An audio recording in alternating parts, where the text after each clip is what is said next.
Hello everyone, welcome back to my channel. इस video में हम पढ़ने वाले हैं क्लास 6 का ज्योग्राफी का chapter number first, the earth in the solar system. ठीक है, ये चैप्टर हम पढ़ेंगे। क्लास 6 का जो भी है हमारा वो सब हम आगे कवर करते जाएंगे। सबसे पहले तो एक चीज़ है कि हमारे लिए जो क्लास 6 के बच्चे हैं उनके लिए तो मतलब है थोड़ा टफ है ये उनके लिए, लेकिन जो आगे क्लासेस के हैं जिनको पढ़ना है ये, ठीक है, जो भी पढ़ना चाहते हैं उनके लिए काफ़ी इजी है, क्योंकि जो भी चीज़ें इसमें हैं उनसे हम बहुत अच्छे से वाकिफ़ हैं कि क्या चीज़ें हैं और ये मतलब एग्जैक्टली ये होते क्या हैं। ठीक है, सब कुछ एकदम जाना पहचाना है तो पढ़ने में बहुत ईजी होगा। और अगर आपको ये नोट्स चाहिए तो नोट्स अवेलेबल हैं इंस्टाग्राम पे, आप जाकर के वहाँ चेक कर सकते हो या फिर आप मुझे मैसेज कर सकते हो कि कहाँ से नोट्स मिलेंगे। ठीक है, तो चलिए स्टार्ट करते हैं अब।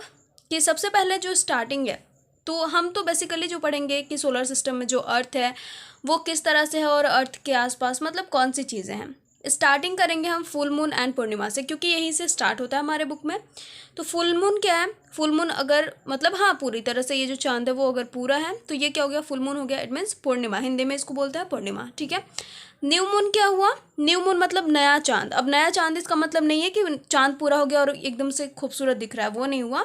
ये होता है अमावस्या, जिस दिन की नाइट एकदम पूरा क्लियर दिखता है, जिस दिन रात में कुछ भी नहीं दिखता। ठीक है, मतलब तारे दिखते हैं बट चांद नहीं दिखता। ठीक है, तो ये हो गया हमारा full moon and new moon, ये दोनों क्लियर हो गया। टॉपिक यहीं से शुरू होती है। अब आते हैं जो नेक्स्ट टॉपिक है वो है सेलेस्टियल बॉडीज। सेलेस्टियल बॉडीज क्या है?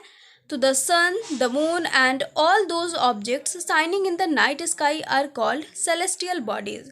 देखो, सूरज, चांद और उसके साथ साथ जो भी ऑब्जेक्ट्स हैं जो कि हमारे स्काई जो है हमारी रात में जो भी चमकते रहते हैं, ठीक है, उन्हें हम क्या कहते हैं? उन्हें हम कहते हैं सेलेस्टियल बॉडीज, खगोलीय पिंड। ठीक है, तो ये हमारा हो गया कि सेलेस्टियल बॉडीज़ क्या हैं, क्योंकि अभी हम जब आगे पढ़ेंगे तो वो होगा सन, मून और अनदर ऑब्जेक्ट्स जो भी हैं, प्लैनेट्स वगैरह।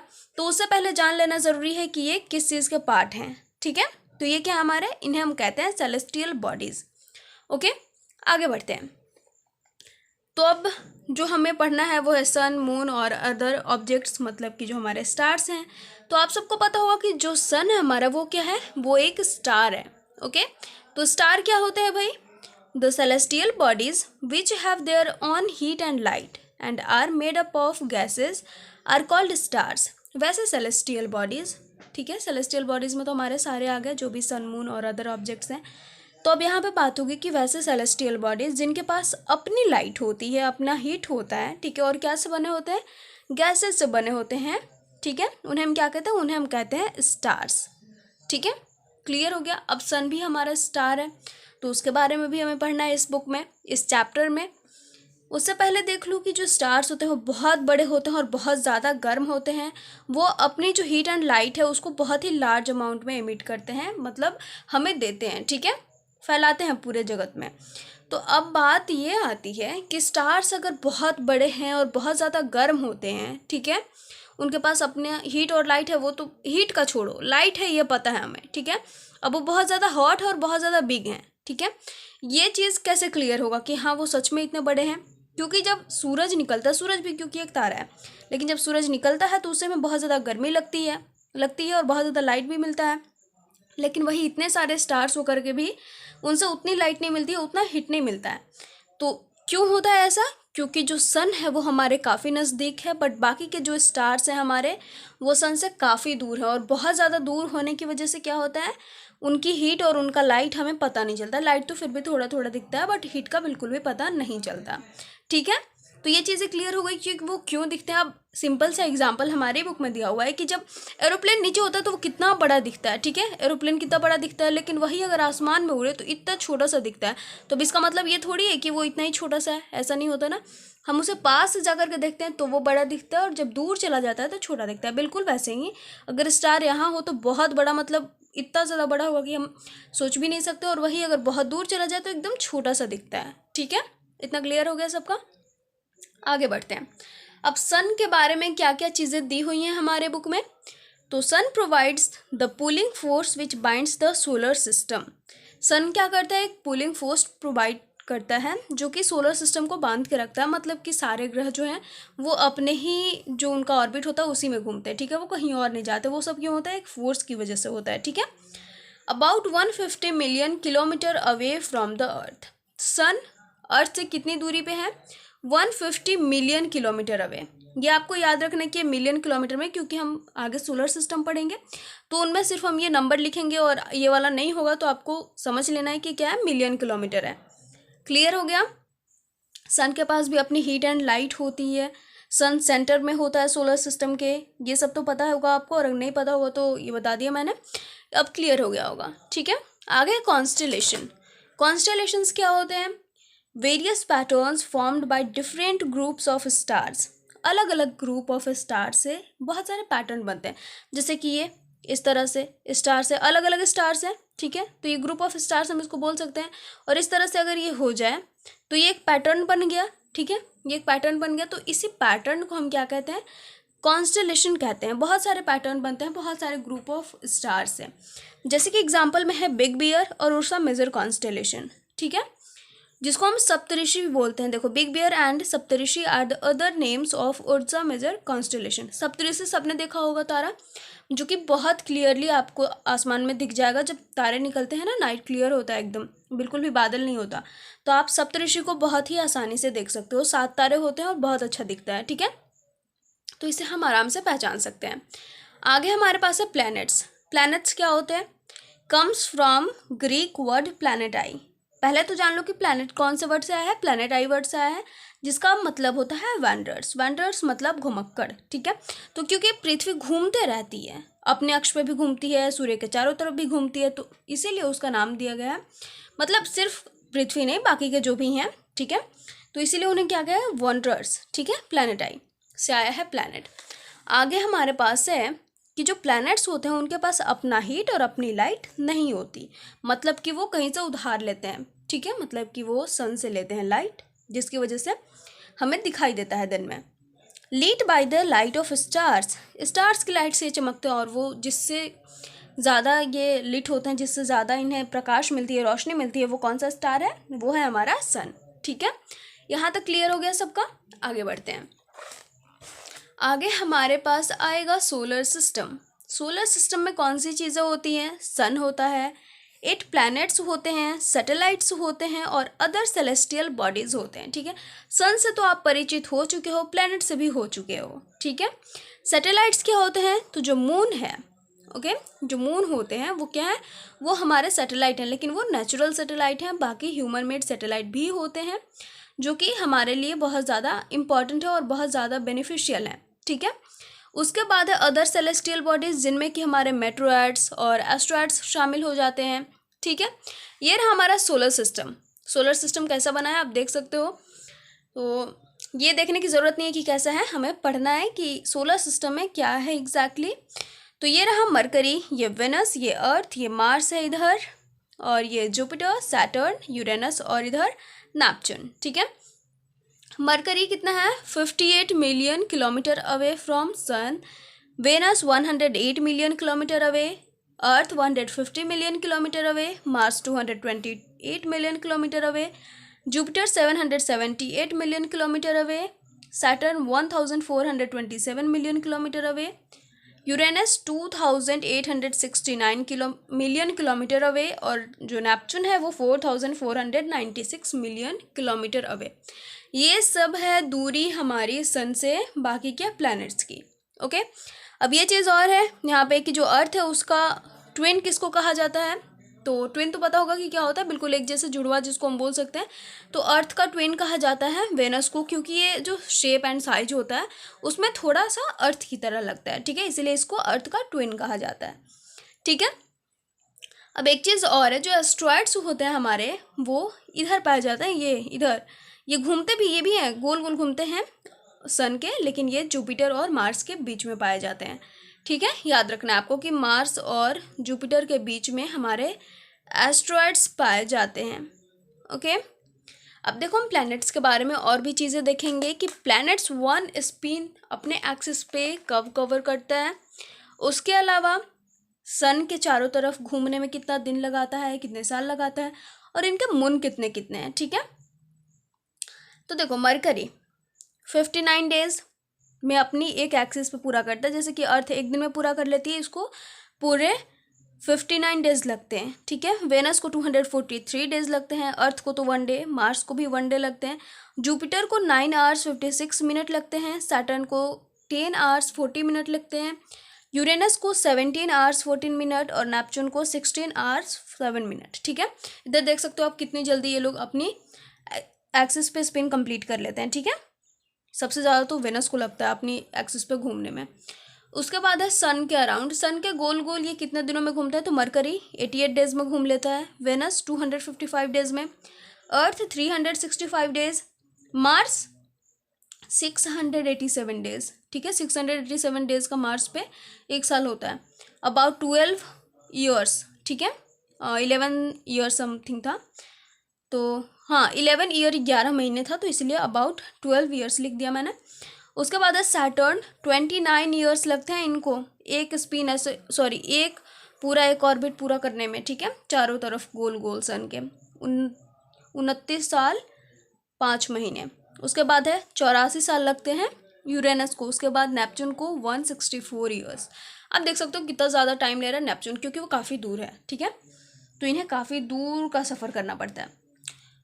इन दोनों के पास तो कोई चांद नहीं है, मरकरी और वेनस के बाद। अर्थ के पास एक चांद है, मून बोलते हैं हम जिसको, मार्स के पास 2 है, जुपिटर के पास हमारा 78 है, सैटर्न के पास 82 है, यूरेनस के पास 27 है और नेपच्यून के पास 40 है। आप गूगल पे जब सर्च करोगे तो आपको पता चलेगा कि जो हमारा जुपिटर है और सैटर्न है, इन दोनों के पास एक्चुअल में 53 है। उसके अलावा जो खोजे गए मून हैं जिनका शायद नाम नहीं दिया गया है, जिसको प्रोविजनल में रखा गया है, वो बाकी के हैं, ठीक है। तो सबको ऐड करके इतना हमारा आ जाता है। क्लियर हो गया। अब ये चीज़ आपको याद रखना है, मतलब उतना ज़रूरी नहीं है लेकिन फिर भी जान लो कि जो जुपिटर है उसका एक चांद है, ठीक है, एक मून है जिसका नाम है जीनामाइड या फिर गैनामाइड ऐसा कुछ है। तो गैनामाइड पूरे सोलर सिस्टम का सबसे बड़ा मून है, सबसे लार्जेस्ट मून है। उसके बाद सैटर्न का एक मून है टाइटन, टाइटन सेकंड लार्जेस्ट है, ठीक है। तो बस यही है। अब उसके बाद हम पहुँचेंगे कहाँ, उसके बाद हमारा अर्थ। अपनी पृथ्वी के बारे में भी कुछ जान लेते हैं जहाँ पे हम रहते हैं। तो इसको जियोइड कहा गया है, ठीक है, described as a geoid. Geoid का क्या मतलब होता है, means an Earth like shape, ठीक है, पृथ्वी के शेप की तरह, इसलिए इसको जियोइड कहा गया है। अब देखो अर्थ क्या है, 5th लार्जेस्ट प्लैनेट है। उसके बाद slightly flattened at the poles, flattened है पोल्स के पास, ठीक है, मतलब कि ऐसे इधर से बल्ज है, ऐसे फ्लैटेंड है, ठीक है। इसको ब्लू प्लैनेट कहा जाता है, क्यों, क्योंकि 2/3 सरफेस इसका जो है पानी से घिरा हुआ है, ठीक है। सबको पता है कि 2/3 सरफेस पानी से घिरा हुआ है, इसीलिए उसको ब्लू प्लैनेट कहते हैं।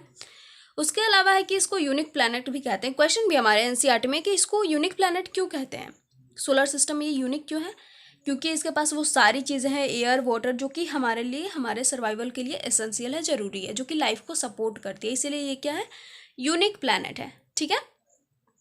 अभी आप मुझे कमेंट सेक्शन में बताना कि जो हमारा फर्स्ट लार्जेस्ट प्लैनेट है, सेकंड लार्जेस्ट प्लैनेट, वो कौन कौन सा है, ठीक है, सब एकदम सीरियल नंबर वाइज। उसके बाद है लाइट। लाइट तो वैसे नहीं पढ़ना है, लेकिन लाइट हमें क्यों पढ़ना है वो मैं बताती हूँ। लाइट ट्रैवल करता है 3 लाख किलोमीटर पर सेकंड, 3 लाख किलोमीटर ये ट्रैवल करता है। लेकिन सन से सूर्य की किरणें आने में पृथ्वी पर कितना टाइम लग जाता है, फिर भी 8 मिनट लग जाते हैं। इतनी तेज़ी से करता है ट्रैवल, फिर भी 8 मिनट लगते हैं हमारे अर्थ पे पहुंचने में। क्लियर हो गया, बस यही था। मून, मून क्या है, सैटेलाइट है, सबको पता है। अब सैटेलाइट है, इसकी डायमीटर क्या है, 1/4 ऑफ द अर्थ, 1/4 है हमारे अर्थ का ये, okay. About 3,84,400 kilometre away from the अर्थ। चांद की पृथ्वी से दूरी कितनी है, 3,84,400 किलोमीटर, ओके। उसके बाद है moves around the sun in about 27 days, 27 दिन लगते हैं, 27.3 समथिंग है, तो 27 दिन लगते हैं बेसिकली इसको पूरा चक्कर लगाने में। सूरज के एक, जो सूरज का चक्कर लगाती है, तो पूरा एक चक्कर लगाने में 27 दिन लगते हैं, और ख़ुद भी अपने एक्सिस पे ये घूमता है, तो इसको भी 27 दिन लगते हैं 1 स्पिन कंप्लीट करने में, ठीक है, इसलिए हमें ये एक पार्ट ही दिखता है सिर्फ इसका। उसके बाद हम चांद पे बहुत सारे जो हमारे माउंटेन्स वगैरह भी पाए जाते हैं, लेकिन हमारे सर्वाइवल के लिए सही नहीं है, ठीक है। सर्वाइवल के लिए जो भी चीज़ें चाहिए वो सब अवेलेबल नहीं है, लेकिन जो बहुत सारे बड़े बड़े पर्वत भी हैं वहाँ पे, जिसकी वजह से उस पर शैडो पड़ता है, शैडो बनता है, ठीक है। अब है हमारे पास ह्यूमन मेड सैटेलाइट। अब नेचुरल सैटेलाइट को तो हमने देख लिया, एक मून हो गया हमारा, एक टाइटन था, एक जेनेमाइट था, इतना तो याद हो गया होगा। अब हम पढ़ेंगे कि ह्यूमन मेड सैटेलाइट क्या होते हैं। तो जो हमारे द्वारा बनाए गए हैं, जो ह्यूमन बींग्स के द्वारा बनाए गए हैं सैटेलाइट, उनको हम कहते हैं ह्यूमन मेड सैटेलाइट। जैसे कि इनसैट है, IRS है, इड्यूसैट है, एट्सेट्रा। तो ये सब सैटेलाइट हमारे यूज़ के हैं, ठीक है। ये सब भी अर्थ के ऑर्बिट में घूम रहे हैं, लेकिन इनसे हमें काफ़ी सारी जानकारी मिलते रहती है। उसके बाद आते हैं हम एस्ट्रॉयड में। एस्ट्रॉयड पता चल गया कि मार्स और जुपिटर के बीच में होता है। अब और क्या है ये? तो apart from stars, planets and satellites, there are numerous tiny objects, tiny bodies which also moves around the sun. These bodies are called asteroids.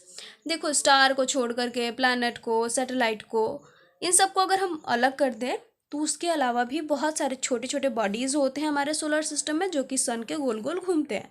तो उन्हें हम कहते हैं एस्ट्रॉयड्स। और इसका बेल्ट क्या होता है? मार्स एंड जुपिटर के बीच में ये पाया जाता है, ठीक है। नेक्स्ट है हमारा मेटेरॉइड्स। मेटेरॉइड्स क्या है? The small pieces of rocks which move around the sun are called meteoroids. अब देखो, उससे भी जो छोटे छोटे पीसेज हैं रॉक्स के, जो कि सन के गोल गोल घूमते हैं, उन्हें हम क्या कहते हैं? उन्हें मेटेरॉइड्स कहते हैं। और इनमें से बहुत सारे, काफ़ी सारे कैसे बने हुए होते हैं? Formed from the collision of asteroids. Asteroids के कॉलिजन से ये बने हुए होते हैं, ठीक है। उसके अलावा हमारे पास है meteoroids come near the Earth and tend to drop upon it. देखो, मेटेरॉइड्स क्या होते हैं? एकदम जब हमारे अर्थ के नज़दीक आते हैं तो वो अर्थ पे गिरने वाले होते हैं और गिरते भी हैं, ठीक है। लेकिन इनमें से क्या होता है कि एक हमारा स्फीयर होता है, क्लास 7th में हमें पढ़ना है, ठीक है। क्लास 7th की ज्योग्राफी जब मैं पढ़ाऊंगी तो आपको याद करा दूंगी कि कहाँ पे है। मतलब एक ऐसा स्फीयर है, जैसे कि एटमॉस्फेयर है ना हमारा, काफ़ी सारे पार्ट्स हैं उसके, तो उसी में एक स्फीयर है जिसमें कि मेटेरॉइड्स क्या होते हैं? वो जल जाते हैं, ठीक है। In this process they get heated up, sorry यहाँ पे दे होगा, they get heated up and burn due to friction with air. Friction जो होता है एयर के साथ, उसकी वजह से क्या होता है? ये जल जाते हैं। और कभी कभी तो ये बिना जले ही पृथ्वी पे गिर जाते हैं। और जब ये गिर जाते हैं तो क्या होता है? हॉलो क्रिएट हो जाता है, एक ऐसे गोल सा गड्ढा बड़ा सा क्रिएट हो जाता है, ठीक है। तो यहाँ तक क्लियर हो गया सबका। आगे हम देखेंगे गैलेक्सी। गैलेक्सी क्या है? Huge system of billions of stars and clouds of dust and gases. एक बहुत ही बड़ा सा सिस्टम है जिसमें कि बिलियंस ऑफ स्टार्स आपको देखने के लिए मिलेंगे, क्लाउड्स ऑफ डस्ट, जो धूल होता है उसके क्लाउड्स, एंड गैसेस, ये सब देखने को आपको मिलेंगे कहाँ? गैलेक्सी में, ठीक है। आवर सोलर सिस्टम, जो हमारा सोलर सिस्टम है, वो भी एक गैलेक्सी का पार्ट है जिसका नाम है मिल्की वे गैलेक्सी। मिल्की वे गैलेक्सी के अलावा भी बहुत सारे गैलेक्सीज हैं पूरे यूनिवर्स में, ठीक है। बहुत सारे गैलेक्सीज हैं और हमारा जो सोलर सिस्टम है वो मिल्की वे गैलेक्सी का पार्ट है। मतलब कि हमारे गैलेक्सी को छोड़ करके, मतलब मिल्की वे गैलेक्सी को छोड़ करके भी बहुत सारे गैलेक्सीज हैं और उनमें भी हो सकता है बहुत सारे सोलर सिस्टम हो, ठीक है। In ancient India we call as Akash Ganga और द रिवर ऑफ लाइट। इन्हें हम एंशियंट इंडिया में इसे क्या कहते थे? आकाश गंगा और रिवर ऑफ लाइट, क्योंकि ना ये गंगा की तरह, मतलब जैसे गंगा नदी दिखती है ना, बिल्कुल वैसे ही ये दिखता था, तो इसीलिए इसको बोला गया कि ये जो लाइट होता है उसकी नदी है, ठीक है। गंगा में तो पानी बहता है, लेकिन ये इसमें क्या बहता है? लाइट बहता है, इसलिए इसको आकाश गंगा कहा गया एंशियंट इंडिया में। उसके अलावा है यूनिवर्स। यूनिवर्स तो मैंने बता दिया कि बहुत सारे मिल्की वे गैलेक्सीज मिलकर के क्या बनाते हैं? यूनिवर्स बनाते हैं। The universe is made up of millions of galaxies. It is also very difficult to imagine how big the universe is. और ये तो इमेजिन करना बहुत ज़्यादा मुश्किल काम है, बहुत कठिन है कि हमारा यूनिवर्स कितना बड़ा है, क्योंकि हम यूनिवर्स के सिर्फ एक पार्ट को पढ़े हैं, ठीक है। एक पार्ट को पढ़ रहे, एक छोटे से पार्ट को, और इसमें तो बहुत सारी गैलेक्सीज हैं, ठीक है। हम तो एक गैलेक्सी के, एक सोलर सिस्टम की बात कर रहे हैं, और बहुत सारे गैलेक्सीज हैं, मतलब बहुत सारे सोलर सिस्टम भी हो सकते हैं, ठीक है। तो ये था हमारा टॉपिक वाइज। अब आप इसको रिवीजन समझो या फिर, क्योंकि ये जो चैप्टर है हमारा वो है ही इतना ही छोटा सा ये चैप्टर है। जो भी चीज़ें दी हुई हैं बेसिकली जो हमारे लिए ज़रूरी है, इंपॉर्टेंट है, वो सारी इसमें कवर हो चुकी हैं। इसके अलावा बुक में कुछ भी नहीं है, ठीक है। तो आई होप आपको पसंद आया होगा, समझ में भी आया होगा। अगर समझ में आया होगा तो please don't forget to like, comment, share and subscribe. मिलते हैं नेक्स्ट वीडियो में। थैंक यू सो मच, ठीक है। और हाँ, एक चीज़ और, एक क्वेश्चन रह गया जो मुझे पूछना था, मुझे पहले याद था कि ये पूछना है। आपको ये बताना है, हम पढ़ रहे थे मून के बारे में ना, हाँ मून, ये रहा मून। मून पे सबसे पहले तो कौन पहुँचे थे? नील आर्मस्ट्रॉन्ग, ये तो पता है आपको, लेकिन वो कब गए थे ये आपको बताना है, ठीक है। डेट बताना है आपको और ईयर बताना है। ये चलो ये कमेंट सेक्शन में आपको बताना है, और फिर लार्जेस्ट प्लैनेट कौन सा है एकदम सीरियल नंबर वाइज वो भी बताना है, ठीक है। अब मिलते हैं नेक्स्ट वीडियो में। Thank you so much.